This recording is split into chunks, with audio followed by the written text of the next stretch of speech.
का भाऊ, मला माझ्या मैत्रिणी म्हणतात अक्कल नाही म्हणतात तुला. वय काय तुझं, करती काय तू? अगं तुझ्या वयात जरा गाडीवर फिरायचं, इकडे एक झटका मारायचा तिकडे एक झटका मारायचा,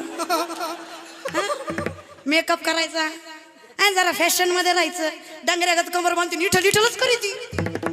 वय काय इठल लिठल करायचं? कसं ना दादा, मटण चावणं झालं म्हणून माळ घातली तर तो योगी, आणि तरुण वयात आम्ही परमार्थ केला तर आम्ही भोगी. ज्याला दिसना झालं म्हणून त्यांना पंढरीला गेला तो महाराज, आणि आम्ही मुलगी असून सुद्धा गंबर बांधून कीर्तन करतो तर आम्ही पोतराज. आणि हे आमचे भक्त. बोला मग सांगतो तू माझी बाजार इठला नाही तरी गेला. अरे कसं भासता, भजवणी तरी भाजा. अवघड परमार्थ केला दादा तुम्ही. आम्हाला खरं तुका म्हणे कैसे आंधळे हे जण गेले विसरून खऱ्या देवा. अरे साधा सुद्धा देव तुम्हा आम्हाला कळलाच नाही. मी कीर्तन कराय तरी सांगते देव कधीच दिसत नाही. राग आला तरी येऊ द्या, देव कधीच दिसत नाही. कारण देव बघायची गोष्ट नाही, देव अनुभवायची गोष्ट आहे. देव दिसत नसतो, देव असतो.